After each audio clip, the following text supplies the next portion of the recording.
Deputy mayor হিচাপতে থাকি যাব।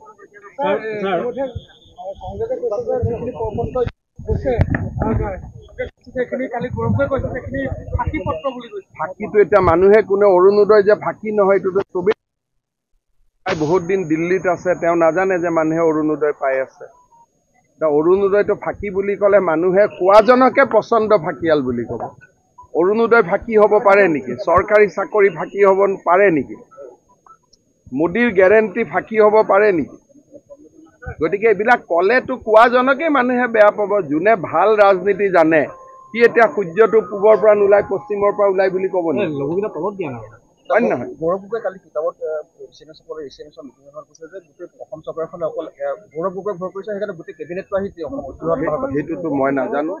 ইয়াতো কেবিনেটৰ বহুত মন্ত্ৰীক আপোনালোকে দেখাই নাই। চন্দ্ৰমোহন পাটোৱাৰীক দেখিছে নেকি? ইয়াতে ৰঞ্জিত দাসক দেখিছে নেকি? ইয়াতে ৰমেশক দেখিছে নেকি? অশোক সিংঘালক দেখিছে নেকি? গতিকে 14টা সমষ্টি আছে, 14টা সমষ্টিতে আমি এজন এজন মন্ত্ৰী ভগাই দিছো। গতিকে বেলেগ কোনো নাহে, আমি আছোৱে আৰু। গতিকে 17 তাৰিখে নলবাৰীত প্ৰধানমন্ত্ৰী আহিব, কিন্তু আমি এইফালে অহাৰ প্ৰয়োজন বুলি ভবাই নাই। ইয়াত আৰামত জিকিব, ইয়াত অহাৰ কোনো 3 লাখ ভোটত জিকি আছো। যোৰহাট মানে যোৰহাট সমষ্টি নহয়, গোটেইকেইটা লোকসভা মিলি আমি 3 লাখ ভোটত জিকি আছো। কৰ্মীৰে অভাৱ হৈছে, নেতাটো বাদ দিয়ক। নেতালৈকেতো যাবৰ কাৰণে বহুত দূৰ। কংগ্ৰেছত কৰ্মীয়ে নাই। আপোনালোকে আজি ৰাজীৱ ভৱনৰ ফটো লৈ আহক, যোৰহাট জিলা কংগ্ৰেছৰ ফটো লৈ আহক, তাত মানুহে নাপাব। কেণ্ডিডেটজন গ'লে 10-12জন মানুহ আহে। যদি কেণ্ডিডেটজন নাথাকা সময়ত ফটো ল'ব, কাকো দেখাই নাপাব। এইটো বাস্তৱ হয়। মুখ্যমন্ত্ৰী সলনি হৈ যাব, ভাল কথা আকৌ।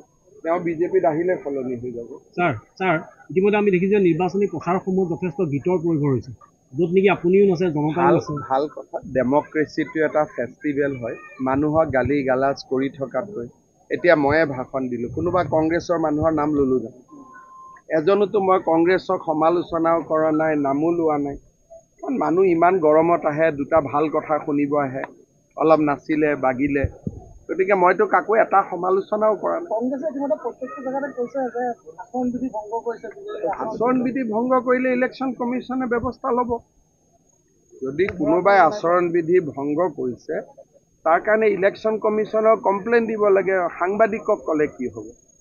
তেওঁলোকে য'ত কমপ্লেইন দিব লাগে তাত গৈ কমপ্লেইন দিব লাগে যে এইটো কৰি বিজেপিয়ে ইলেকশ্যন বিধি ভংগ কৰিছে।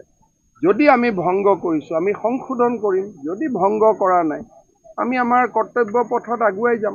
ছাৰ ইতিমধ্যে আপুনি কৈছিলে যে আমি 13খন আসন পাম বুলি কৈছিলে আপুনি। এতিয়াতো ৰাইজে 14 কৈ আছে। মই ধুবুৰীত যোৱা নাই, কিন্তু ধুবুৰী ৰাইজে কৈ আছে ছাৰ আপুনি 13 নক'ব, আমি ধুবুৰীখনো দিম বুলি। এতিয়া দেখা নাই, মই যোৱাও নাই প্ৰচাৰত। প্ৰচাৰত গ'লেহে মই বিৰোধী শূন্য হ'ব নেকি? শুনিতো বিৰোধী শূন্য, কিন্তু ভোটটো একেবাৰে শূন্য হ'ব নোৱাৰে, সময় লাগিব। কিন্তু মোৰ মুখ্যমন্ত্ৰীৰ কালতে মোটামুটি বহুতবিলাক বুথত কংগ্ৰেছ শূন্য হৈ যায়। আচ্ছা, আৰু এটা কথা, আপুনি সকলোৰে কাৰণে আঁচনি দিয়ে, আমাৰ সাংবাদিকসকলৰ কাৰণে সাংবাদিকসকলৰ আঁচনি, ডাঙৰ আঁচনি চলি আছে দেখোন, ইমান ধুনীয়া চলি আছে। সাংবাদিকসকলক আজি আমি অসম চৰকাৰে বাতৰি কাকত, টিভিত আটাইতকৈ বেছি বিজ্ঞাপন দিয়ে। আজিকালি কোম্পানীৰ বিজ্ঞাপন আপোনালোকে দেখাই নাপাব, অসম চৰকাৰে বিজ্ঞাপন দেখা পাব। বিৰোধীয়ে বেয়া পায়, কিন্তু আমি যদি বিজ্ঞাপনখিনি বন্ধ কৰি দিওঁ আপোনালোকে দৰমহাও নাপাব। মফচলীৰ কাৰণেও ব্যৱস্থা কৰি দিম। কি আছে, আজিতো MCC চলি আছে, চাই দিম। তিতাবৰৰ ৰাইজৰ কাৰণে আমি কাম কৰোঁ, আৰু তিতাবৰকো আমি অসমৰ আন সমষ্টিৰ দৰে আমি এটা উন্নত জাকত জিলিকা সমষ্টিলৈ ৰূপান্তৰ কৰিম। মোৰ মাত্ৰ এটাই অনুৰোধ যে কোনেও ভুল নকৰিব, পদুম ফুলৰ ছবিত সকলোৱে ভোট দিব, তপন গগৈ ডাঙৰীয়াক সাংসদ কৰিব। কাৰণ তপন গগৈ ডাঙৰীয়াক জিকোৱা মানে আমি নৰেন্দ্ৰ মোদীক ভাৰতৰ প্ৰধানমন্ত্ৰী কৰা, আৰু মোদী ডাঙৰীয়াক ভাৰতৰ প্ৰধানমন্ত্ৰী কৰিবৰ বাবে আমি তপন গগৈক জিকাব লাগিব, তপন গগৈক ভোট দিব লাগিব, আৰু অসমৰ আন সমষ্টিৰ দৰে তিতাবৰো বিকাশ আৰু প্ৰগতিৰ নতুন পথলৈ গতি কৰিব লাগিব।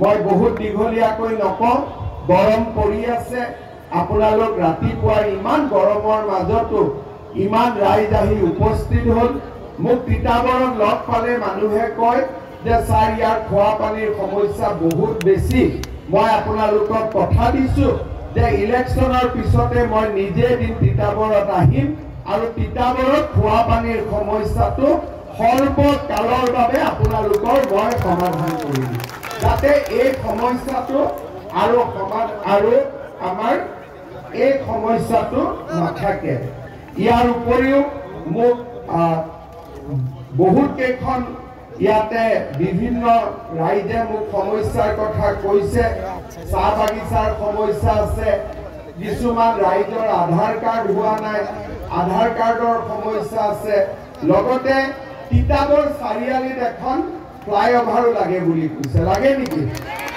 যদি আপোনালোকৰ লাগে সেইখনো মই কৰি দিম আপোনালোকৰ ইলেকশ্যনৰ পিছত যাতে আমাৰ যান বাহনৰ ক্ষেত্ৰত কোনো অসুবিধা নহয় বাকি আপোনালোকৰ মাজত মই ইলেকশ্যনৰ পিছত আকৌ আহিম আপোনালোকৰ বাবে আমি কাম কাজ কৰিম পুনৰবাৰ আপোনালোকক মই প্ৰণাম জনাইছোঁ বহাগ বিহুৰ শুভেচ্ছা জনাইছোঁ আৰু মই সকলোকে অনুৰোধ কৰিছোঁ যাতে সকলোৱে পদুম ফুলৰ ছবিত ভোট দিয়ে নৰেন্দ্ৰ মোদীক ভোট দিয়ে তপন গগৈ ডাঙৰীয়াক ভোট দিয়ে দিবনে নাই সকলোৱে দিবনে নাই মোৰ লগত একেলগে ক'ব ভাৰত মাতা কি সকলোৱে যাতে নৰেন্দ্ৰ মোদীয়ে শুনিব পাৰে ঠিক আছে সকলোৱে ক'ব চব ফালে তাত বহি থকা সকলেও ক'ব গৰমত বহি থকা সকলেও ক'ব হ'ব সকলোৱে একেলগে ক'ব ভাৰত মাতা কি ভাৰত মাতা কি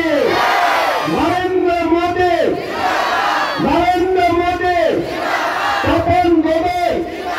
তপন গগৈ বিজেপি